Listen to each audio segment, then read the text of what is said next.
Okay, so welcome back. Pillar number 2, Catallaxy.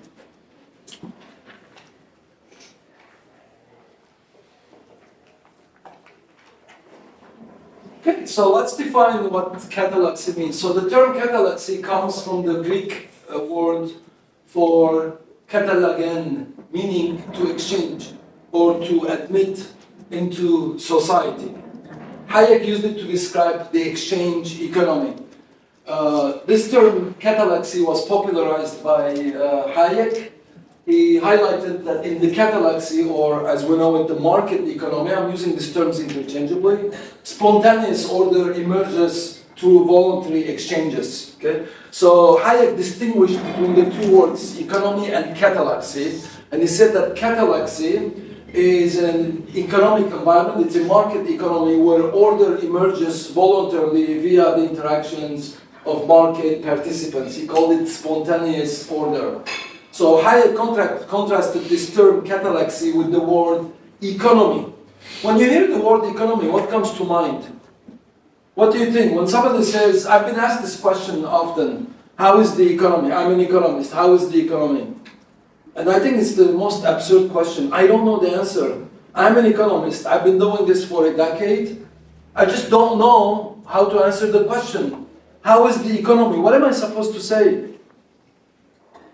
How is the economy? How is the unemployment rate? Inflation? GDP per capita? What are we talking about here? What would be your answer? If somebody says to you, you're an economist, how is the economy? What would be your answer? Anyone? Any ideas? What would you say? How is the economy? You've been students of economics. You passed pillar 1. I'm asking you, how is the economy? What would be your answer?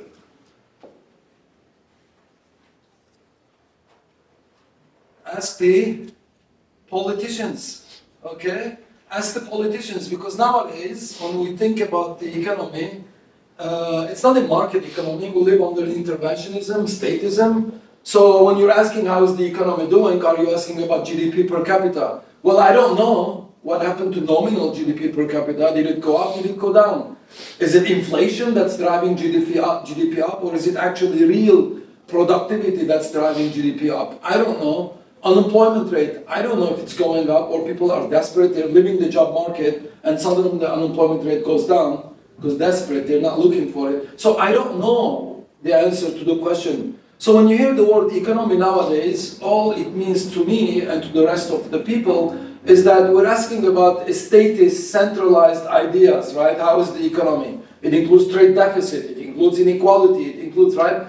So it's a macroeconomic variable, so why don't we delegate the answer to that question to the politicians? How is the economy doing? I don't know, okay? That's why I'm distinguishing here between the two words, economy and Catallaxy.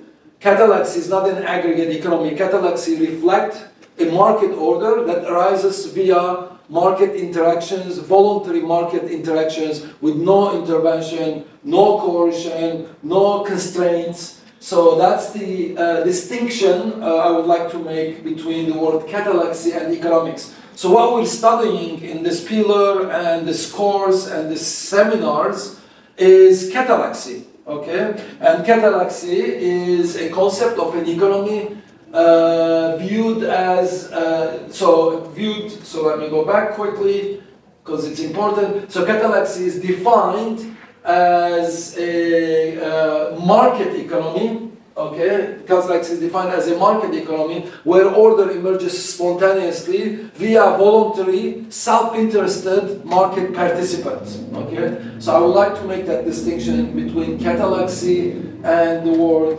economy. So Hayek contrasted it with the concept of an economy viewed as a designed system, right? When you hear the word economy, you think about a designed system. You know, it's an order, there is a centralized command, and we have unemployment, we have trade deficit, and all these macroeconomic variables. We have interventions, monetary policy, fiscal policies. That's what comes to mind to most people when they are asked, how is the economy doing? I don't know, ask the politicians, okay? However, catalytic market processes are complex and dynamic, not something that can be aggregated. We can't aggregate market activity, the market process, right? We can't aggregate our preferences. We can't aggregate our knowledge. We're going to talk about knowledge, how it's acquired in the marketplace. It's complex, it's dynamic, not something that can be aggregated, demarcated, defined, planned, or centrally controlled. We can't centrally control the market process. So the catalytic process of a market economy is amorphous. It's moving, it's bobbing and weaving, it's changing shapes, it's changing target points. So unlike a planned economy, a Catallaxy is a decentralized. So a Catallaxy is a decentralized, bottom-up approach to the analysis of economic theory. Okay? Where the coordination of economic activities are determined by our subjective preferences, again can't be aggregated, the price mechanism and the profit motive. The term Catallaxy means not only to exchange, but also to bring about a relationship. Okay, so Catallaxy is not just exchanging, but someone that admits himself or herself into society, is admitted into society, in the exchange society. Okay, so it's to turn an enemy into a friend. That's what it means, Catallaxy.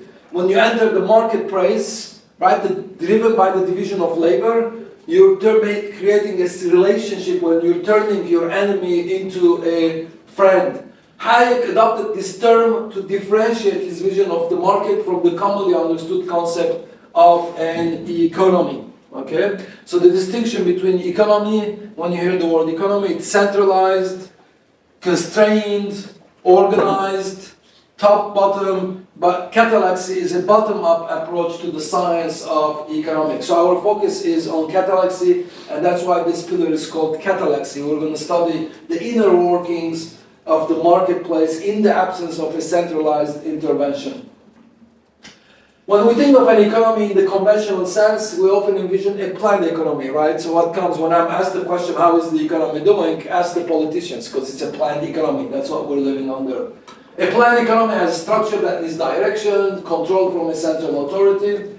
So this perspective implies that economic activities are managed much like the operation of a fiat monopoly, with specific and detailed instructions, right? So when you hear the word economy, it's like when you hear the word economy, you think of a fiat monopoly, centralized monopoly. Fiat means by law, by decree, okay? Fiat money, right? Fiat, where is the word fiat? Sorry, I lost it. Yeah, right there, okay? So fiat means by law, by decree, okay? Fiat money is a money that's not backed by gold, by commodities, it's not market determined, right? So the word fiat means by decree. So the government, the word economy relates to a fiat monopoly. That means a monopoly set in place by the government, where it is centralized, government monetary policies, fiscal policies, rules, regulations, tariffs, quotas, subsidies, price controls, and you name it. So when I'm asked the question, how is the economy, I don't know how the economy is. The marketplace does not determine the interest rate, which is the most important price in the market, the interest rate, price of money. The marketplace doesn't determine the employment rate. The marketplace doesn't determine all the other rates and variables in the marketplace. But unfortunately, we live in an interventionist economy. Okay? What were Ludwig von Mises's views on interventionism, or middle-of-the-road policy? He said, step by step, by increments, interventionism leads to socialism, collectivism, right? To tyranny, to dictatorship. We can't be in the middle. It's not sustainable. It's a disequilibrium. Okay. Look at what's happening in the U.S. and the rest of the countries in the world. You don't remember? I do. I was, alive 20 years ago. Some of you may be, I don't know your ages, 20, 21, 22, So 20 years ago, we had more economic freedoms. There were less interventionism. Now it's like more and more around the world. There's more and more interventions in the marketplace. And as Mises predicted, step by step, we're moving towards more and more interventionism, towards more centralization, collectivism, and possibly a dictatorship. The Catallaxy refers to a system of voluntary exchange, where no single entity is in charge. Instead, the outcomes of the market emerge from the individual's decisions of countless market participants. Unlike a centrally planned economy, the market as a Catallaxy is characterized by emergent order. Okay, we're going to talk about this emergent order later on. An order that comes about spontaneously as people pursue their own goals. Okay, so order, market order, is an emergent order. Can you give me examples of emergent orders in the marketplace? Anyone, an emergent order in the marketplace that wasn't by design, by decree, but an order that emerged? Language. Languages. I was going to say social media. Social media. So let me think about languages and then I'll come back. So languages, no one actually, there's no centralized authority, right? There's no king or a queen that said, oh, let's create a language and impose it. Language emerged spontaneously, right? Some village, some people seeing a color, saying this is white, and then some other people repeating it. It just evolves naturally from a village, from a household to a village, to a neighborhood, to a clan, tribe, and then so on and so forth. So languages emerge naturally. What else emerged naturally? I was going to say social media. Social. Do you want to expand on social media? Well, because it was one of those like phenomena that previously like wasn't, it didn't exist, and especially like now where there are multiple of them, as far as like their ranking and their value in the advertisement world, that was super spontaneous. We didn't think that the next generation would stop watching TV and, you know, like be sold ads through social media. I mean, everything that we utilize through technology, innovation, invention, everything is, nothing is set in motion by a centralized authority. So that Anyone else? What else? recipes. Food recipes? Okay, food recipes, right? There is no the food tsar. We don't have a food tsar that says, oh, this is the recipe. It's trial and error, people liking it, the neighborhood liking, family coming together, client, country, nation, right? And then different groups, groups of people get associated with certain types of foods, regional foods, etc. What else? I'm looking for another. Money, the medium of exchange. We have a whole pillar dedicated to the medium of exchange. Money is an emergent order. There was no king, no queen that said, oh, let's use wheat or barley or gold, right, as a medium of exchange. The most marketable commodity in a village, right, the most marketable commodity that it has the desired characteristics of money, divisibility, transportation, recognizable, etc., right? The medium of exchange has desired characteristics. So it emerged, it's an emergent order, okay? No one said that it could have actually never happened, okay? So it could have never been determined by a centralized authority, because a centralized authority doesn't have all the knowledge necessary for the best characteristics of this commodity that could play the role of the medium of exchange, okay? So that knowledge is in the marketplace. And it's only via the catalectic market order that knowledge could be aggregated. Okay, our knowledges can only be aggregated via action. Otherwise, we have distinct knowledge. How to accumulate I want all your inputs, right, to create an institute. I need all your inputs to create an airplane. But how can I accumulate, right? Only via catalectic method I can aggregate your knowledges. Okay? A centralized authority has no mechanism to aggregate knowledge. So the knowledge that made money or wheat as the first, or tobacco or seashells, right? A medium of exchange, that knowledge of the desired characteristics could only be aggregated in a catalectic market order. Question? Pato said culture. Culture? Do you want to tell me like which aspects of culture? Yeah, culture is an emergent order, right? Religion is an emergent order, music is an emergent order, right? I mean, all aspects of culture are emergent orders.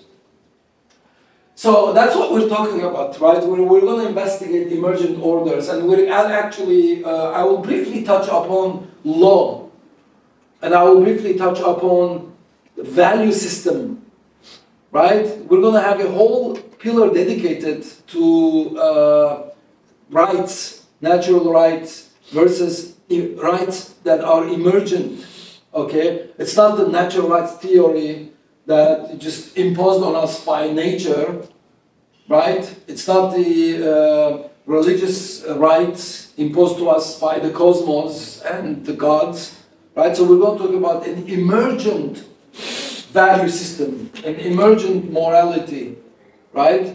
We're going to talk about an emergent money. We're going to talk about an emergent right system later on. So we're going to be using this word emergent in the Catallaxy throughout the lectures. So, what are the key characteristics, right? So I touched upon a few of them. I would like to add a few more. So the first one, the most important key characteristic of a market economy or Catallaxy is the spontaneous order. I can emphasize, order emerges spontaneously in the marketplace. This means that the organization and coordination of the market arises naturally without any deliberate direction. What are the mechanisms that we're using, the market uses, to create spontaneous order? Right? To make spontaneous order, there are tools that are available to us. So we're going to talk about the tools that lead to the creation of a spontaneous order. This means that the organization and coordination of the market arises naturally without any deliberate direction. For example, consider the complex process of producing a loaf of bread. Okay, very simple. To produce bread, it needs to involve the farmers that are growing the wheat. The millers, they have to ground, right, the wheat. People are going to trade, transport, put it on trucks, trains, airplanes, boats, ships, etc., right, to transport. The bakers that have to take the wheat, right, the ground wheat, and then turn it into cakes and bread, and the countless of other people in between, okay? So it's very complex. There is the general known also, it was in your readings, I believe, the iPencil, how complicated it is. I mean, think about a computer, a laptop. Millions of ingredients are going. The know-how, centralized authority can't put this whole thing together, okay? It's the know-how, the little know-hows that have been aggregated in the market system, and that could only be achieved via Catallaxy. Yeah, so yet there is no bread tsar. We don't have a bread tsar. We don't have a number 2 pencil tsar. We don't have a computer tsar or a cell phone tsar. But this reflects the coordination and the efforts of an entire process that falls miraculously into place. Okay? So miraculously we have the cell phone, we have the laptops, we have the computers, without there being a centralized authority. The second important characteristic is I talked about what are the tools that market participants are using in the Catallaxy to bring about the production of apples and oranges, right, in a decentralized way. And I would like to introduce to you the idea of the prices as information signals. Okay, the price of a good does not just reflect our valuation. That's mainstream, but there's so much information embedded in the price of a good or a service. So much information embedded. That's why one of the implications is governments don't intervene in market prices. We don't want price controls, we don't want price ceilings, we don't want price floors, we don't want taxation that affect prices, quotas, subsidies. Anything that distorts prices, distorts the means of communication, distorts harmony, right?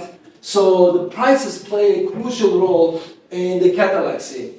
Prices serve as signals to convey information. Embedded in the price of a good, there is information.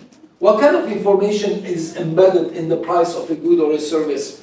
Cup of coffee or a cup of tea is $2. What information does that embedded is in that price? It reflects. What does it reflect? The price. Reflects consumer preferences, right? Reflects whether there are substitutes to this particular cup of coffee, right? Or tea, right? Do you use tea? Do you use water? Do you use coffee? Do you use macchiato? Do you use cappuccino? So embedded is like the prices of all the other goods, right? If there's too many alternatives, then the price goes down. Too many substitutes, right? Then the price goes down. Less substitute, price goes up. Also embedded is not only the consumption preference, the subjective preference of the consumers, but also embedded in the price of a cup of coffee is production decision making. It reflects the climate. If this coffee was made in Colombia, it reflects the climate in Colombia. It reflects the political interventionism in Colombia. It reflects the cultural norms and tradition in Colombia. It reflects localized, right, localized issues in that particular region. All that information is embedded in the price. So the price goes up. There's so much information that could be unraveled in that increase in the price. So the relative scarcity of a good from the production side of the market, that's what the price signals, right? Scarcity, do we have too much coffee, too little coffee, right? And is there a drought, right?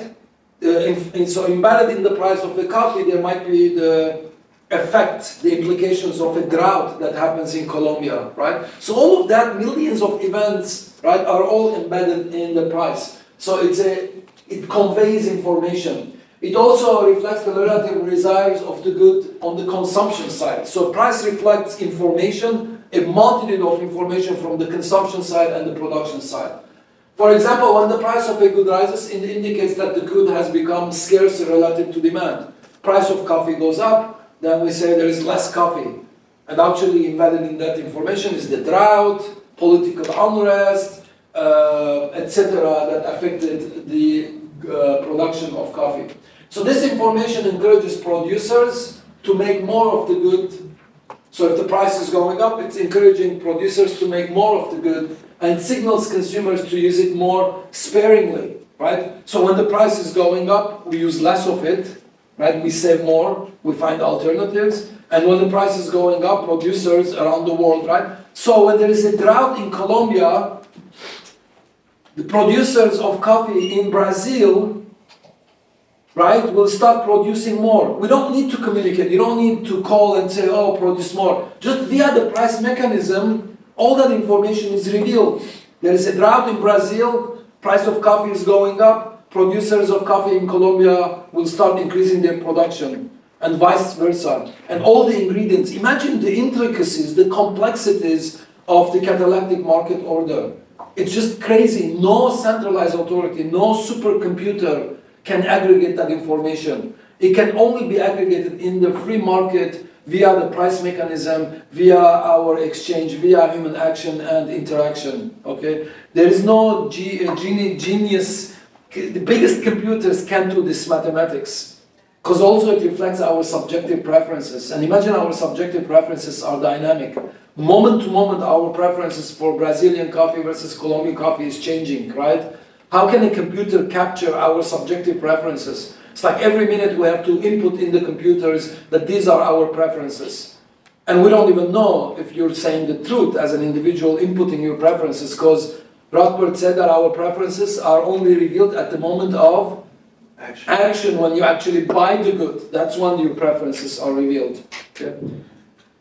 So it's a very, very complex interaction that could only be explained, revealed in the Catallaxy, in a free market interaction. A centralized economy can never do these calculations.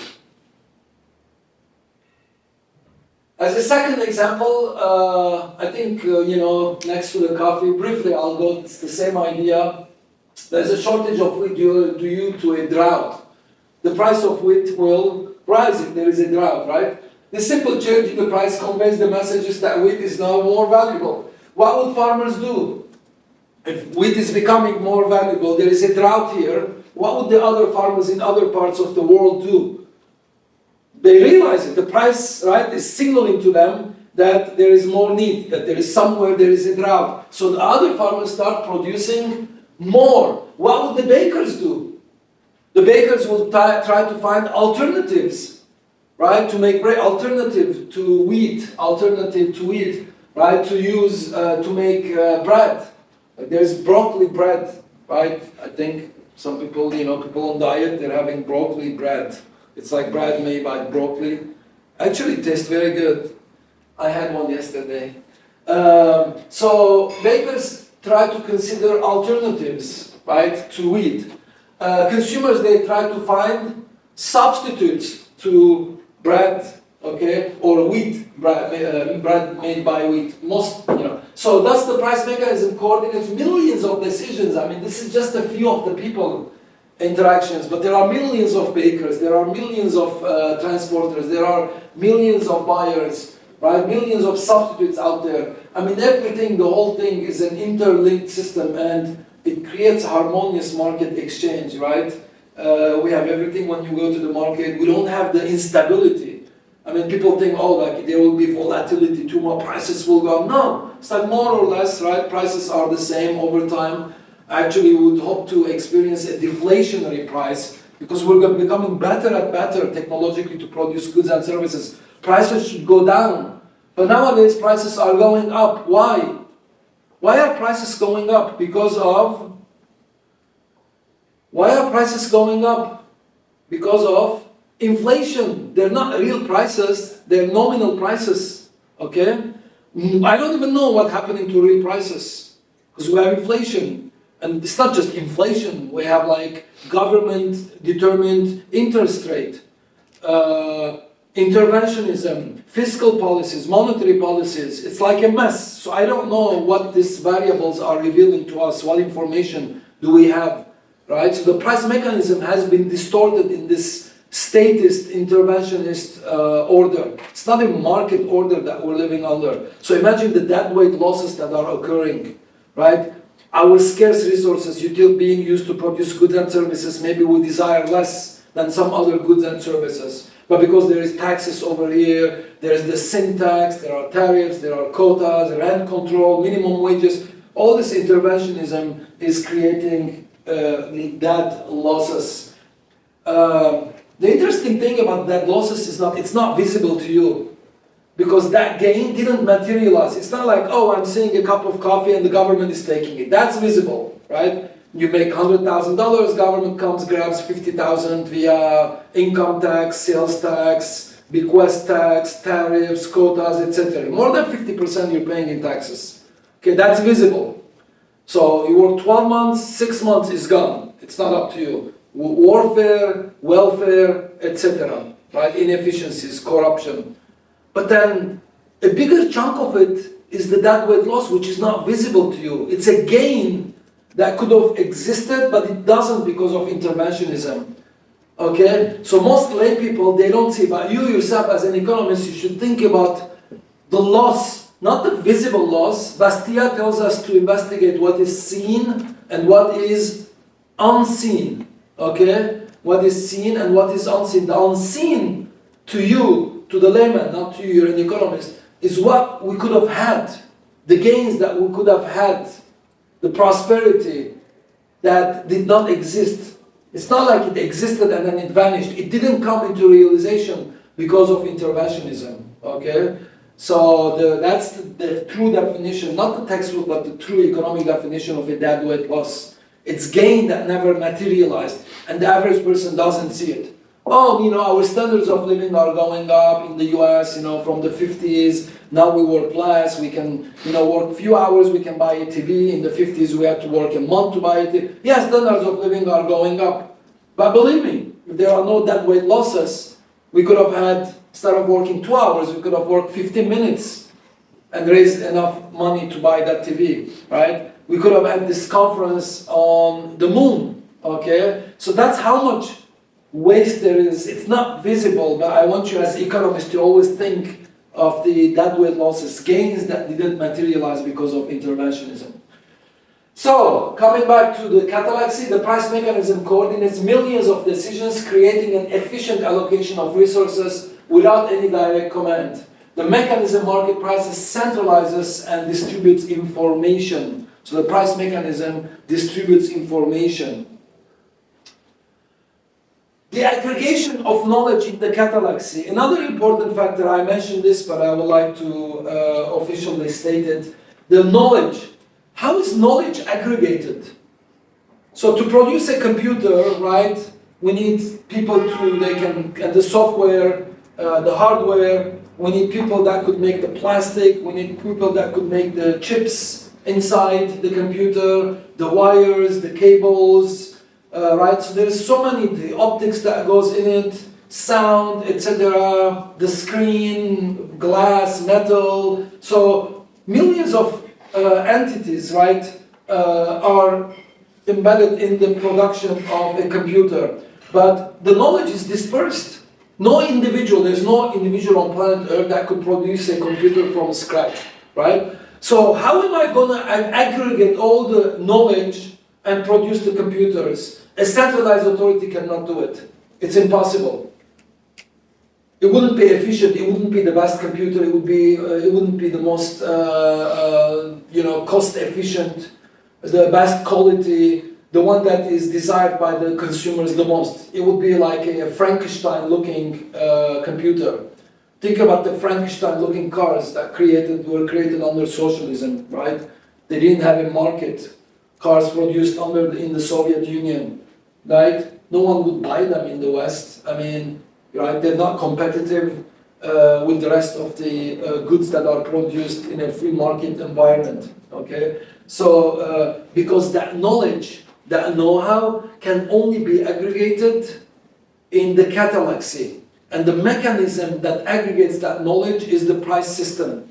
So via the price mechanism, not only the price mechanism, your preferences are revealed. People like green apple, they go start bidding the price of green apples. Everyone in the world would know that the demand for green apples is going up, producers would produce more. That's the consumption side, that's the preference side. What I'm talking about here is the aggregation of knowledge, of the know-how, how to produce on the production side of the market.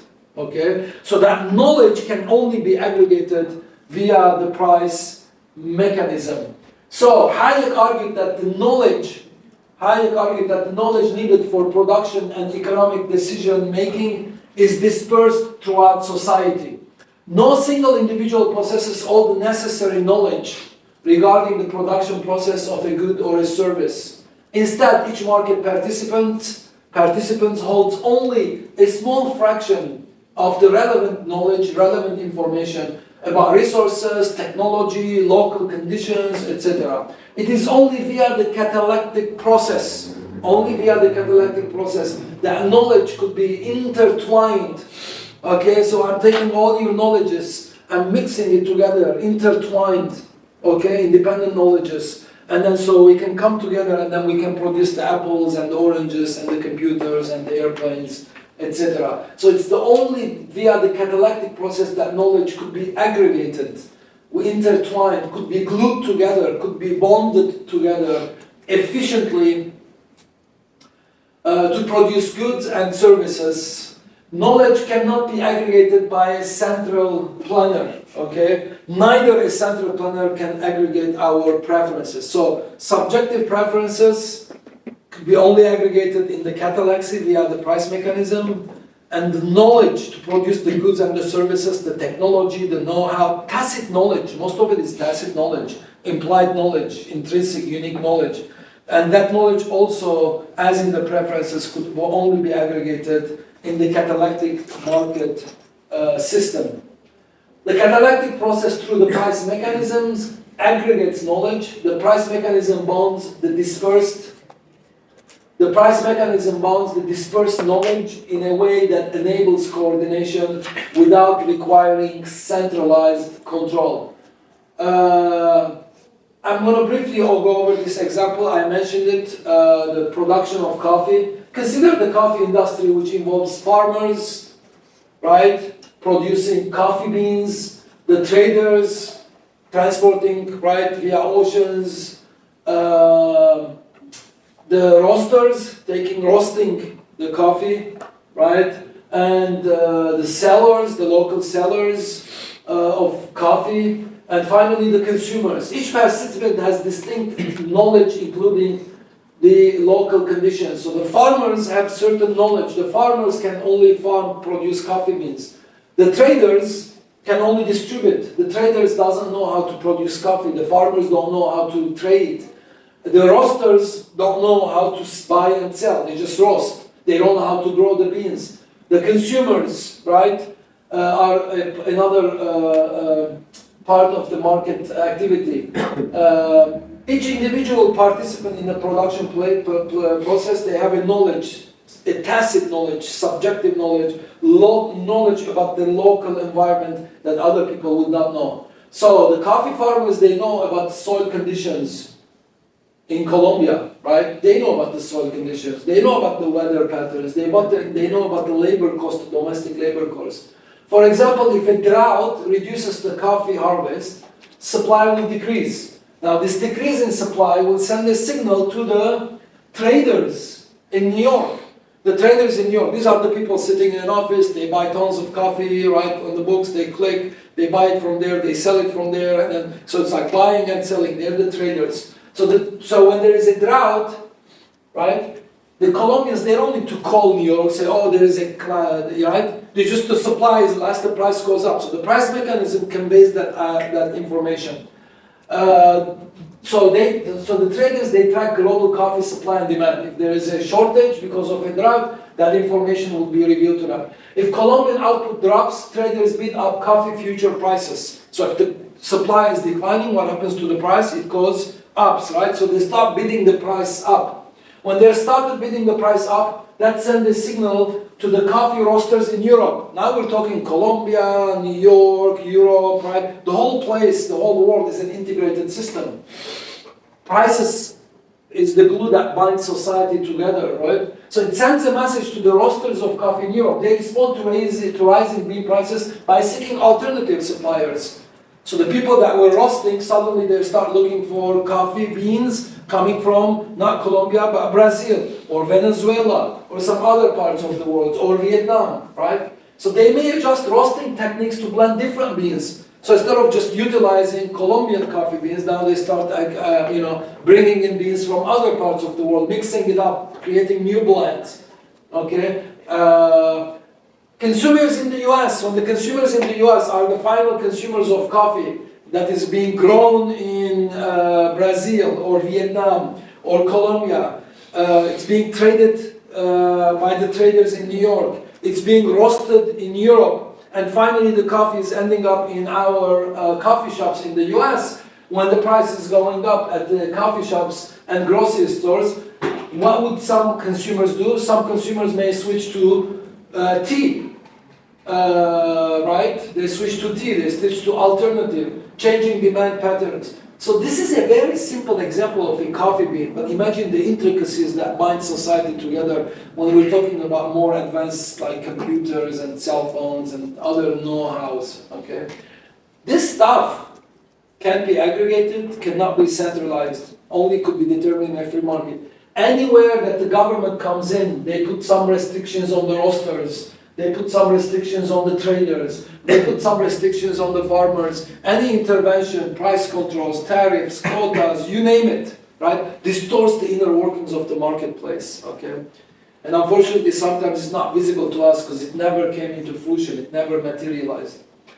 Through this process, knowledge about weather in Colombia, trade policies in Vietnam, right? All of this information is embedded policies, okay? Preference of consumers is reflected in the price of coffee. No central planner can coordinate this. Each actor makes decentralized decisions based on their self-interest, okay? All these decisions, the traders, the producers, the sellers, the roasters, no one is going to roast coffee beans to serve society, right? They serve themselves. Your self-interest brings you into society. You want to maximize your utility, your satisfaction, right? So their personal knowledge and market prices accumulate this dispersed information into a coherent system.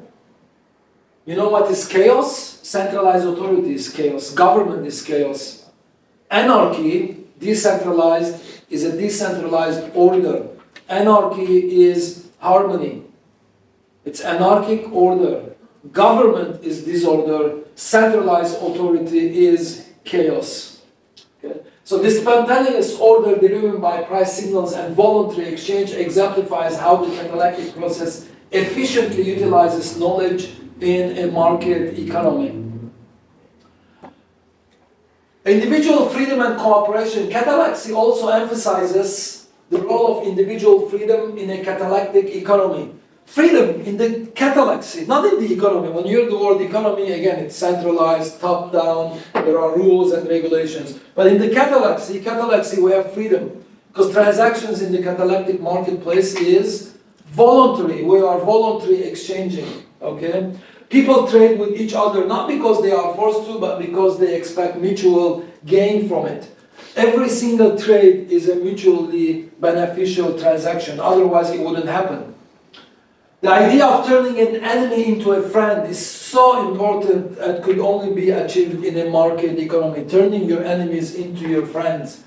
The marketplace, Karen, you want to come? Where do you want to sit? You want to, Peter, you want to open the door for her? It's okay, I can sit Oh, okay, you here can for the sit time right being. here, Karen. Yes, one right here. There is a seat right there. So the idea of turning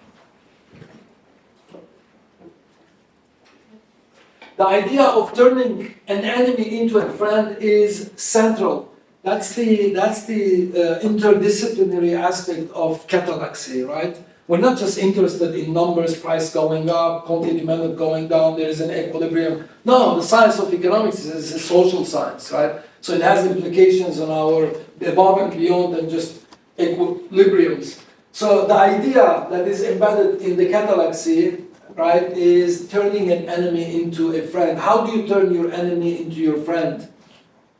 How can you turn your enemy into your friend? By trading with one another, by interacting with one another, by exchanging with one another. It creates an environment that we both benefit, right, rather than doing it alone. And in an integrated market system where knowledge is dispersed, but we need that aggregated knowledge to produce the cell phone, right? We need the aggregated preferences so we can produce the apples and oranges. So that aggregation of knowledge in the production process is an element that binds society, that turns an enemy into a friend.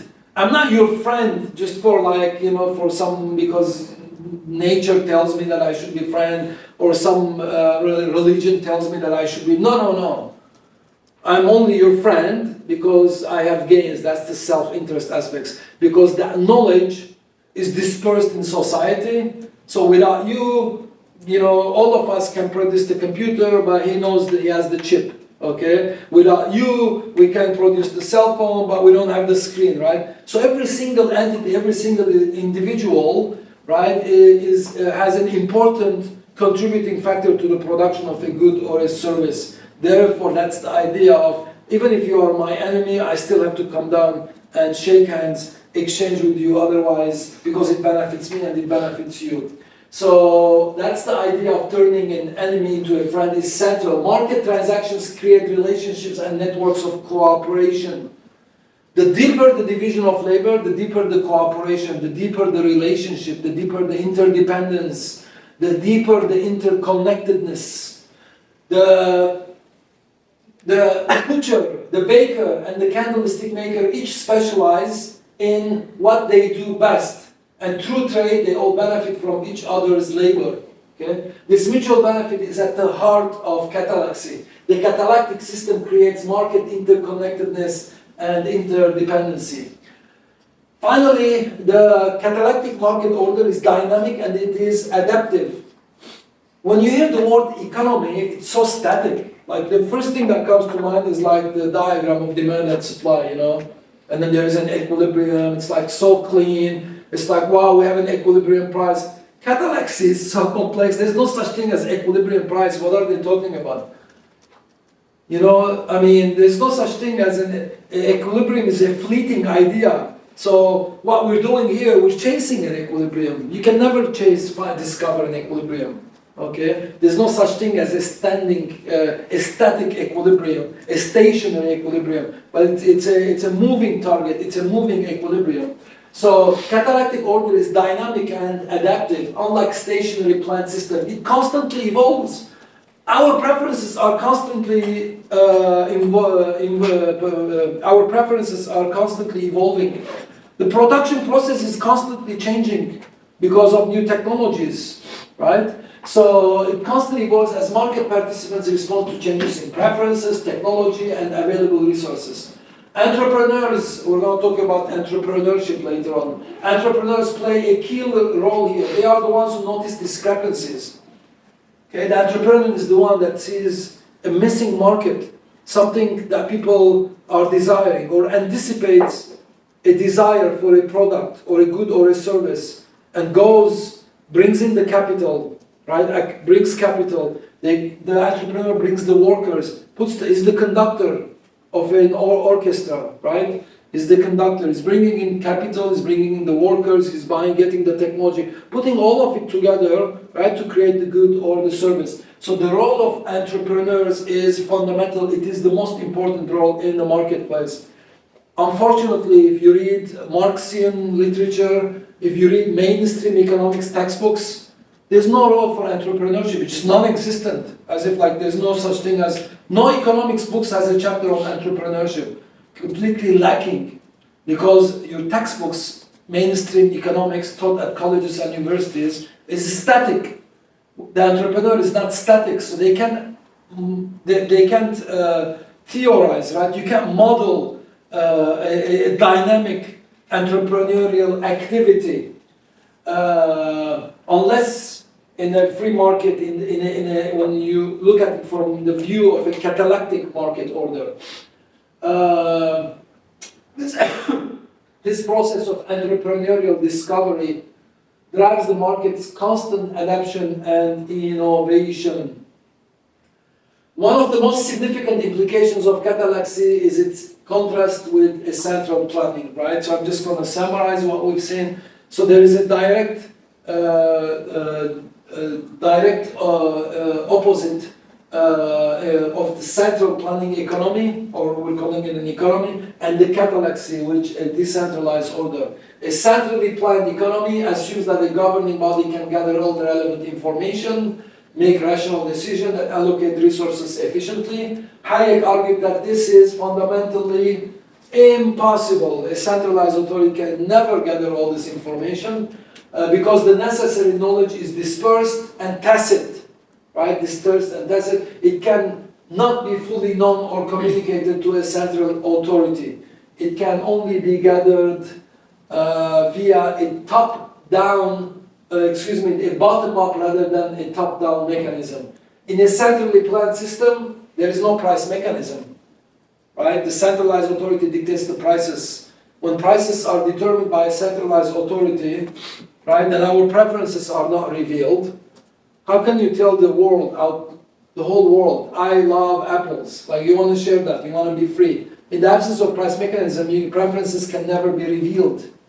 Okay? It's like you don't have, I call it the democracy. The price mechanism is the democracy of the marketplace. I hate political democracy. We're going to find out it's as evil as any other forms of governance. But I really love market democracy.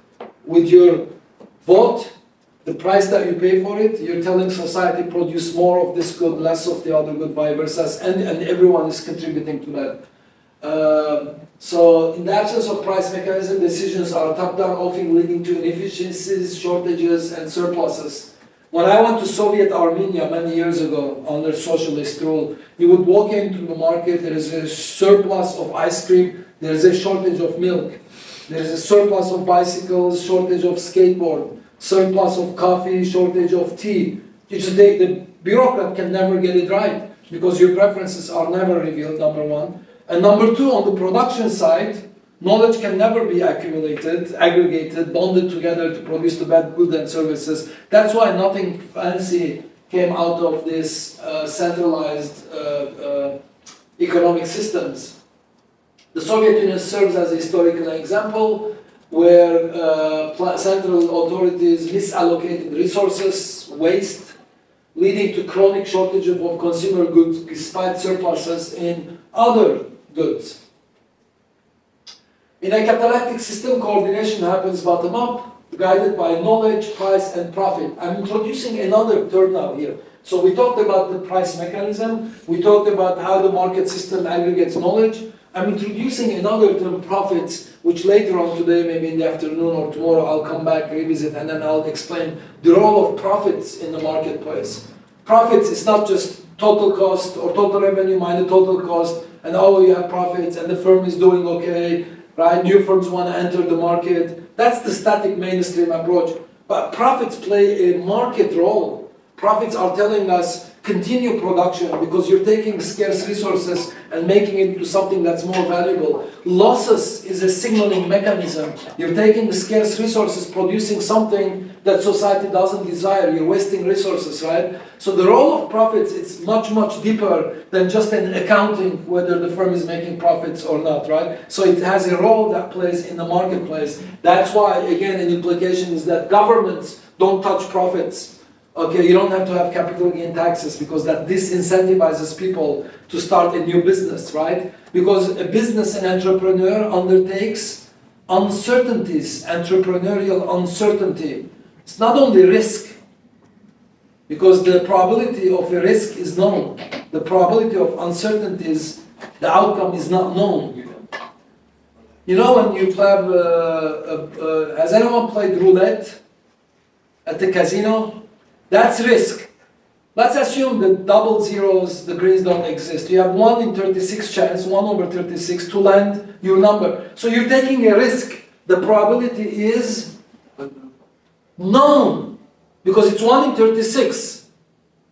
Okay, that's risk.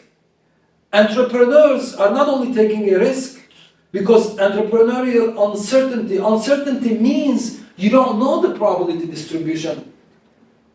An entrepreneur doesn't know that 1 out of 36 times he's going to nail it because there's no data with the roulette, right? So the roulette is 1 in 36. That's a risk. I'm taking a risk. 1 out of 36. That's my bet. You know it. Entrepreneur is not a risk. Entrepreneurial is uncertainty. Risk is embedded in it, but there's uncertainty. I don't even know the distribution, probability distribution. So entrepreneurial uncertainty is fundamental. Hundreds, thousands of entrepreneurs fail so that one succeed. And these are the ones, the guy that we see on the top of the entrepreneurial pyramid. So this decentralized decision-making process is more flexible and responsive, allowing the market to adjust to changing conditions more efficiently. So the Catallaxy, the network is more evolved organically, right? It's an organic relationship, and this perspective has several implications. So we talked about government intervention. So from a catalactic point of view, we would like to say as free market economists to the government to not intervene in the marketplace because you're creating disruptions. We're talking about this complex system, intertwined system that exists. Government bureaucrats comes and they just impose fiat policies, right? They don't understand the inner workings of the marketplace, okay? Most likely they will not achieve the good. That's as an economist, economics prides itself for being a value-free science. When as an economist I'm saying don't raise minimum wages, it's not like I'm not being an emotivist. As an economist I'm saying minimum wages don't achieve the goal that you desire.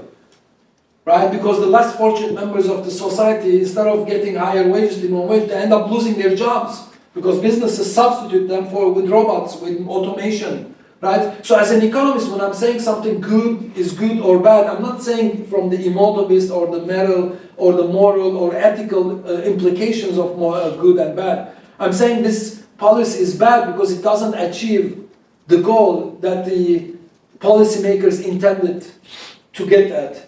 Okay? It doesn't achieve the goal because these policymakers, these bureaucrats, are unable to take into consideration what is seen and what is unseen. They don't understand the implications of the catalactic market order via interventionism. So they disrupt the signals and incentives that allow market to function efficiently. Price controls, for example, often lead to unintended consequences like shortages and surpluses.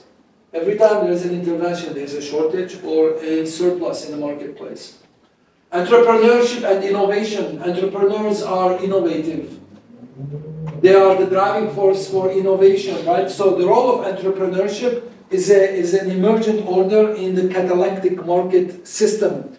Entrepreneurs don't emerge under statism. A statist society doesn't have entrepreneurs. The Soviet Union didn't have entrepreneurship. Okay, everything is set in stone, cookie cutter. You produce apples, you produce oranges. This is the price. This is the wage. There's no reason for anyone to invent, innovate. There's no room for creativity and invention. So entrepreneurial activity is a free market phenomenon. It's an emergent order in the marketplace. Entrepreneurs take on risk. And I mentioned not only risk, but also uncertainties. The type of risk that they are taking doesn't have a probability distribution, okay? It's easy for you to take a risk. You know, 1 out of 36, you're going to hit the roulette and then you're going to get paid. But entrepreneurs, they don't know. There isn't a distribution, okay? So uncertainty is something much more difficult, okay? So entrepreneurship is a very, very difficult job, that is unfortunately absent. No role for it in a centralized economy, in an interventionist economy. They just don't exist.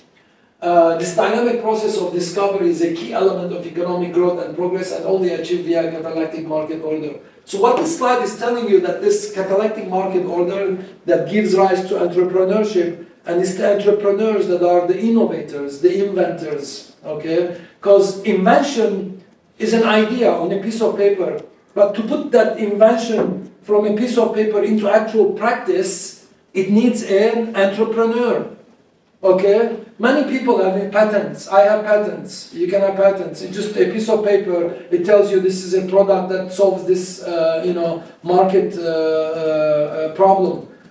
But then it's the entrepreneur that takes that idea and puts it in the marketplace. So the role of the entrepreneur is not only putting in, missing, buying and selling and bringing in the capital and the workers, but also creating an environment where inventions and innovations could come into fruition. They could actually manifest in the marketplace.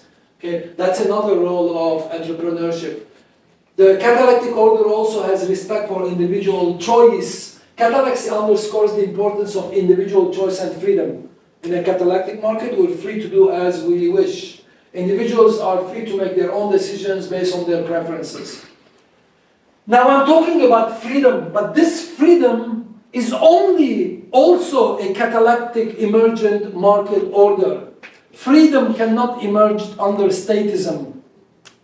Freedom cannot emerge under a collectivist society. Freedom cannot emerge in a socialist economy. Freedom cannot emerge under socialism.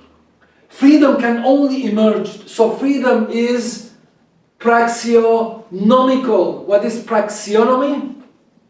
Praxionomy means a value system, an order, right? A norm, a tradition that is emergent in the marketplace via action. So freedom is praxionomical. It can only emerge in the market economy. You cannot have freedom otherwise elsewhere. Interventionism doesn't give you freedom. In the United States, we have an illusion of freedom because we are interventionists. We think we're free. How can we be free? You don't own your own body to start with. You can't sell your kidney. What kind of freedom is that? If you don't own yourself, forget about the rest. You can't prostitute your body. You can't consume the drugs that you desire. And the list goes on. Okay? You think you have an illusion. You think you have a freedom, but that's an illusion. Because freedom is an emergent market order. This freedom is praxionomical. Okay? Praxionomy is a new word we're introducing here. I think for the first time officially. Praxionomy. Praxi is the prefix and suffix. Praxi means via action, right? It's a Greek word, it means action. And nomi means norm, tradition, right? Order, value system, ethical system, moral system, a system of rights and wrongs, right? Is emergent. And freedom is one aspect of that praxionomical, emergent value system. So it is praxionomically embedded in the market process. So freedom is praxionomically embedded in the market system. Freedom is also a practical necessity for the efficient functioning of the market economy. So freedom is an emergent order. Okay, you don't have freedom. You're not born and saying that, oh, I have the right to be free. No, you don't. I mean, no, nature doesn't give you freedom. You're not born with any rights. Nature doesn't give you any rights. The last time you were born naked. There wasn't a catalog that came with it, right? It says you have certain rights, positive or negative. I was a strong proponent of positive, negative rights, you know, and now it's like it's an emergent rights. It's not what you like, what you don't like, it's what the reality is. It's not what ought to be, what should be. That's a fantasy, we can fantasize what kind of world we want, but the reality is what it is. And norms, traditions, value system, right and wrong, right, are all emergent in the marketplace. And I would like to show by the end of this curriculum, right, that the emergent order is the most ethical from the sense that we understand it today. It's the fairest, because these are emergent market orders, emergent value system, emergent ethical or moral systems, okay? So we're going to come back and dedicate a whole pillar on the emergent value system in the marketplace. But I would like to introduce the term praxionomical. It's not praxeology, it's praxionomy, okay? Within a market, it is praxionomically embedded in market process. Freedom is also a practical necessity for the efficient functioning of the market. There is no word praxionomy in the dictionary. I don't know, how can we add it? Can we add a new word to the dictionary? Okay, the prefix and the suffix, but this word doesn't exist. Okay, so maybe we should start using it, and then we use it enough, and maybe it will be added to future dictionaries. To conclude, Catallaxy offers us a powerful way to understand the spontaneous order that characterizes market system. It emphasizes the economy is not a construct to be engineered, but a living process shaped by our choices, preferences, and the interaction of market participants. The key to Catallaxy lies in decentralized decision-making, voluntary exchange, and the price mechanism, which together create a complex adaptive order far beyond the capabilities of any central planner. Understanding Catallaxy is essential for appreciating the benefits of free markets and the order that emerges in this environment. Fostering innovation, adaptability, dynamism, and prosperity. In recognizing the spontaneous order of markets, we gain insight into how, why, freedom and decentralizations are crucial for economic progress, and why central planning, despite its appeal, is inherently flawed. Okay, central planning, despite its appeal, is inherently, innately flawed. I hope this exploration of Catallaxy has deepened your understanding of dynamic processes that make markets work and the incredible power of spontaneous order. Okay, so I think we're going to take a break, and we'll come back in 5 minutes and then we'll continue. Okay.